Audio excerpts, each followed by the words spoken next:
So, a record number of migrants has crossed the channel within the first 3 months of 2024. So, you remember Fishy Rishi saying that he's going to stop the boats in his 5 pledges, and it was the last one.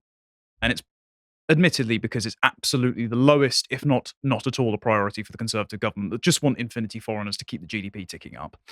Turns out they've done even worse than nothing on the illegal immigration issue because they've spent lots of money not stopping the boats at all. So we're going to show exactly what we've been paying for the last how long here. And if you're not already annoyed at the Conservative government, well, you're going to wish them 0 seats by the end of this segment. So the record number of foreigners, as according to the Home Office, this is now 4,644 small boat insurgents have crossed the channel in the first 3 months of 2024. That's 338 crossing on Tuesday. There were about upwards of 500 to nearly 600 crossing in the Wednesday of last week, I think, which was a record day.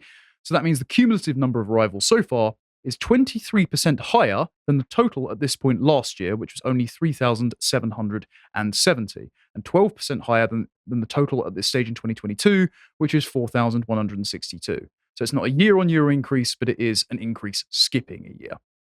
Definitely stopping the boats. So they reversed the trend from last year, where the total 29,437 arrivals were down 36% on the annual record of 45,774. And this was cause for the Conservative government to say, oh, our plan is working, the returns deal with Albania is working, the deal with the French is working. It certainly just isn't the weather. Turns out it was the weather. So the first 3 months of this year, that's the English Channel in January and February. Tumultuous. Yeah, not the best stretch of water in the world. No, quite. So I'll be praying to Neptune to make it even more tumultuous, because it's more likely that that's going to do something like a dispensation to Poseidon at this point in the Conservative government. So the surge comes despite a 3-year, 480 million Anglo-French deal, that's your first mistake, agreed by Rishi last year to pay for a doubling in officers patrolling the French beaches to 800, a joint command centre, and a detention centre to prevent migrants from leaving France. But where has all that money been going? Curious that. We'll get into that in a second. Now, the Home Office decided to launch a response, and we had to get an archive to this because they took it down in the space of a day, because they realised, this messaging probably isn't the best because it's not quite accurate. But the Home Office said, we continue to work closely with the French police, who are facing increasing violence and disruption on their beaches as they work tirelessly to prevent these dangerous, illegal, and unnecessary journeys. So what are the French doing? Turns out, they're spending our money on football stadiums. Yeah. So this is Dame Andrea Jenkins, former head of the European Research Group who helped deliver Brexit. She's one of the only 2 MPs that's put her name to a letter to say we need to get rid of Rishi because he's absolutely abysmal. And GB News and her have decided to do a sort of joint venture here, because GB News decided to disclose that local politicians in Sangatte, near Calais, have spent €74,000, so 63,000 quid, on a fence for a football stadium, an amateur football stadium, to stop migrants from breaking into it. Because migrants were breaking into Le Port de Toucam, I don't speak French, sorry, football stadium, to sort of sleep in there and leave their litter there. So they've decided to just stop them breaking into the football stadium with the English money that's to stop the migrants meant to arrive here in the first place. So they're just pushing them away from the Calais migrant encampments to where? All right, the shore, where they'll bugger off over to us. Really glad you spent 63 grand of my money on that. Did you say it was 400 and something million? The total deal, I think it's 480 million. These numbers, they don't make any sense. Yep. Yeah, I think I've referenced Brewster's Millions the other day. But again, it's like that. How can you spend that much money? You're like trying very, very hard to spend the maximum amount of money, an absurdly large amount of money on fences. How does a fence cost tens of thousands of pounds even? It just doesn't, does it? Well, when you're siphoning money to all of your buddies, allegedly, probably, maybe, then I can find a way to make it make sense, yes. You've got to pay 10 blokes to stand around with clipboards while one bloke digs the hole, and it takes about 3 years to put up. You're right. Yeah, that's definitely correct. I mean, I would be happy for that 480 million. I mean, I'd rather it not be spent in the first place because we're wasting loads of money. But if you had to spend it, I'd rather it be spent on, I don't know, the Defence Department and stick the Navy in the channels. The gunboats will deter them from crossing in the first place. But that would be doing something about the issue. And as former Immigration Minister Robert Jenrick once said, the whole point of Rwanda is that it's not meant to work. Thanks. Appreciate that. We shouldn't give a penny to France. Not a penny. Yeah, no, just deploy the Royal Navy, have a couple of SBS small boats, tow whatever's coming across the channel straight back, dump them on a French beach. End of story. The French don't get a penny. Well, if they don't have documents, we can only presume that they're French, right? Right. So they've been invading from France. So I guess they just have to be returned to France. That's their country of origin, right? Yeah, as far That's as we fine. know. Yeah, sure. So the French should be getting their citizens back any day now. Hi, sorry to interrupt the video, but I'm here with Ed Dutton and we're talking about intelligence. So if you would like to check that out, go and have a look at the latest Brokenomics on IQ. Anyway, so what are we spending the money on at home in regards to migration? Because I'm sure that they're doing it well there. Well, it turns out, do you remember that 8 million figure given in 2022 of what they were spending on the hotels every day for all the asylum seekers? Turns out the Labour Party, of all people, have done an inquiry into how much money the government is spending. It's 15 million. 15 million pounds a day are now going on hotels and the asylum system. Yeah. Completely unsustainable. So they're overspending, according to this, by 4.3 billion. And they haven't disclosed that. So the Home Office has been estimated to spend 5.4 billion total on asylum accommodation support. The figures brought forward by the Labour Party suggested that the cost to the taxpayer is much higher than claimed in the Treasury budget last year. Labour said the government's failure to clear the backlog of asylum cases, because Labour obviously just want to rubber stamp them and we'll get them in, is much higher than claimed, which has led to additional claims for the Treasury, which last year reached 4.3 billion. And this is Yvette Cooper. She's now accusing, she's the Shadow Home Secretary for anyone who doesn't know, Rishi Sunak of spending billions on hotel rooms and exceeding his budget because of the soaring backlog cases. List lays bare the complete chaos the Tories have created in the asylum system. The same Yvette Cooper who decided to do this. What's the problem, Yvette? I thought you just wanted infinity immigrants. I thought the money didn't matter. Refugees are all just welcome. I'm sure Yvette thinks it would save a lot of money if instead of putting them in hotels, they just put them in your living room instead. Oh, I'm sure she'd welcome the diversity in her constituency, just like Lisa Nandy, who said, oh, actually, I don't want them around here because they started harassing schoolgirls. Bit inconvenient for the narrative there, isn't it? Nice the Labour Party finally cares about English schoolgirls. Isn't she married to Ed Balls? Yes. Right? Oh. Yeah. Good Morning Britain presenter, Ed Balls. Yeah. But it's all right. Ofcom is ensure that they're impartial. Don't worry about that. How could you suggest anything untoward, though? How terrible. So what else money are they spending on the migrants? It turns out they're getting 70 million in legal aid as well to deliberately frustrate the deportation progress. So we're paying for the human rights lawyers, air quotes, to stop foreign criminals from getting deported. We're paying for their bed and board here. Are we just the world's dumping grounds, just to infinitely give out random money to criminal illegals? Is that what's happening? Yes. It's a bit right wing of you to even ask that question. Oh, yeah, sorry. A bit far right, far right. I forgot. The only point of a nation is to give handouts to people who do not live at that nation. That's the only legitimating factor. I'm sorry. I totally forgot. Diversity is in fact our strength. So legal costs totaled 71 million between 2019 and 2023, averaging around 38 grand a day. 18 million was forked out in 2020, with the total costs coming in at 13 million pounds last year. Now, this is despite, of course, we've already had the data from Denmark saying that migrants from this part of the world, mainly North Africa, the Middle East and Turkey, are never net tax contributors, they're always net tax drains. More data has come out from Denmark. This is something that's been shared. These are violent crime conviction rates by nation of origin for immigrants in Denmark. So we've at the top, we've got Kuwait. Kuwait's tiny. Kuwait's like a city-state almost. It's tiny. But they're overrepresented in rape.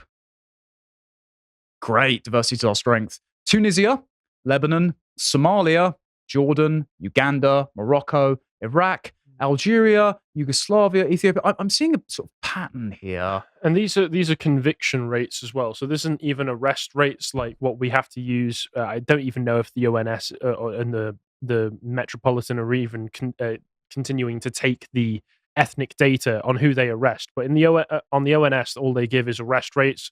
I don't think you can find conviction rates. Correct me if I'm wrong. No. But whenever you say arrest, you can say, oh, well, there's some kind of disparity going on in the policing there. They're obviously arresting them because they're racist. Well, no, you have to go through a lot to get a conviction. So the native Danes are below pretty much every single Middle Eastern and North African country there. And UK immigrants to Denmark are even lower. Interesting. So it's funny you bring up the UK. This was brought up by GB News, Patrick Christis, who does a lot of good work. He's my second favourite. He's a fan of the show. Neil Oliver. We'll have to bring him on at some point. He has already said yes, it's just logistics.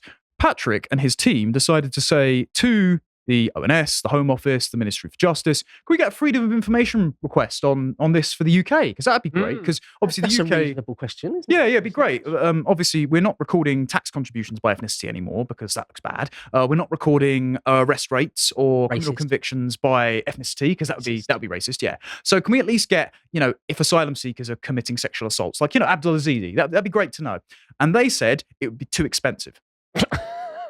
Those figures that you could already be collecting and were collecting for an incredibly long time, some of which you just weren't releasing to the public. Yeah, 63 grand on a fence. Fine. Just releasing the figures you've already got, too expensive. Do you understand how much infographics cost these days, Connor? Inflation has gone absolutely mad. Do you know what GB News does, right? So GB News offered to pay for it. And they said no. They said no. So they wouldn't even have to foot the cost for it, but the cost to their narrative would be far too great. Mm-hmm. Far too great. Nigel Farage also notes that he, quote, retweeted this saying, "What's it like for the UK?" And not a single member from the media beyond GB News have picked him up on this and decided to fact check it because, of course, it's a hate fact. Yeah. Just to quote, as we've said, the whole point of this is that we are now a redistribution zone for the criminals of the third world. I like to quote a man named Renaud Camus. Either of you familiar with this fellow? You've got his book. I do, believe yes. He coined a particular term which the ADL would probably tell me off for using. Yes, the Great Replacement, yes. Albert Camus, what, the outsider, the French? No, Renaud Camus. Oh, okay. Camus is a very different fellow, Right, yeah. okay, I don't know the one you were saying there. So Camus coined the phrase "the Great Replacement," which, if you look up, is called an anti-Semitic conspiracy theory. Now, this is a smear for Camus because he never once attributed this to be a deliberate plan of demographic replacement for voters by a globalist cabal of Jews, as a bunch of people in Charlottesville were chanting. Camus never said that. He was persecuted by the French state at one point for saying that certain Muslim migrants from Algeria are barbarians. He was fined 4,000 euros for that. But he said, in his original essay on the Great Replacement back in 2010, very far-right thing, very unreasonable, I was saying that one factor contributing to the Great Replacement is the permanent influx of newcomers, immigrants, and non-citizens and their massive presence across the country. Massive and often illegal, quite an odd combination, but no more so than the strange status of the aforementioned undocumented migrants who have broken the law since they officially have no right to be here but are nonetheless, and who, and this is the most extraordinary part of it, may lay claim to rights by virtue of the very fact that they have broken the law. From a logical and legal point of view alike, it is an astonishing situation that has given the criminal act is here the source of rights. So by virtue of these people breaking the law, they are entitled to bed, board, and legal aid to frustrate the system of justice which would return them to their homeland. So our country now sees breaking the law as your entitlement to get my money. We basically give them squatters' rights. Yes, everywhere. We pay for them to stay in the kinds of places that I would have to work and save to go on holiday to. Well, remember that asylum seekers, they get all of the benefits and they get social housing in places like London and in what was it, Knightsbridge. One of the, I think Juice or someone on Twitter found out the government document showing how much money that they got taken off of monthly rent, and in Knightsbridge it was something like 2,500 on average for a monthly rent because it's a ridiculously expensive place to live. Yeah, for anyone who doesn't know, it's one of the most exclusive places you could possibly live in London. Yeah. There were Somalians living there for £500 a month. And so literally they could afford it off an Uber Eats paycheck. Yeah, cash in hand, not getting taxed as well. Yeah, quite. And again, this is not a anti-Semitic conspiracy theory. This is just a commentary on the fact that our government seem to be incentivizing criminal behavior. I mean, Camus himself used the examples of Jews in the 1700s coming over to France and not causing any trouble as an example of how immigration can actually work if they don't hate the country. And another great example of this is that the ECHR and the 1952 Refugee Convention from the UN, which is what is hamstringing us to not be able to deal with this problem, as well as a lack of political will, was created because they thought that all asylum seekers would basically be European Jews. Turns out, these guys from North Africa who are raping people are not the European Jews fleeing the Holocaust. But the boomer mind cannot differentiate that because they just see it as a legal category, asylum seeker. And we just have to give them money ad infinitum without ever asking where they came from and what they're doing. Or what their values are. Exactly. Spot on. Yeah. And so to add extra insult to injury, I'll just finish off with this one. Remember I mentioned Abdul Azidi? Remember the devout Christian who decided to be a sex offender and then throw an alkaline substance on a woman and her two toddlers before killing himself by jumping in the Thames? I think you forgot some quotes there. What? Killing himself. Oh, did he just fall in and... Oh no, I don't know what happened, but I genuinely don't know. not Are you saying like Bin Laden? Not- You haven't actually seen the body, so we don't know. Not to speculate, but I think that would be rather fortunate for security services if he just managed to throw himself into we a river by we can't say that, but what we can say is he has now been buried at our expense. He received a Muslim burial from I think it was an East London mosque, and then was buried in a South London by a South London mosque. Who paid for that? Because he was an asylum seeker with no income of his own. He was a criminal, converted to Christianity, but got Muslim burial. So was it a local mosque, which means they're more than happy to give a dignified burial to a notorious sex offender and man who throws acid on children? Or was it the local council, which our taxes have gone to pay? Remember as well that the attack was committed. We don't know. Oh, Yeah. right, okay. The attack was committed outside of a hotel that was also housing asylum seekers, and the woman that he attacked was also, I assume, because of her foreign name, an asylum seeker. So literally every part of this criminal interaction was imported into the country. Yeah. And we paid for this whole process, and we'll continue to pay for this whole process because the government don't want to deal with it. So I suppose just keep praying to Poseidon. And if you say or make the argument that there's something wrong with that, or that it's deliberate in any way, then you're the bad guy. Yeah, you're the far right. Right, because that's one of the things I've said and argued for a while, that it's not sort of accidentally done. It's not just sort of, simple-minded, absent-minded boomer mindset. No, it's very, very deliberate.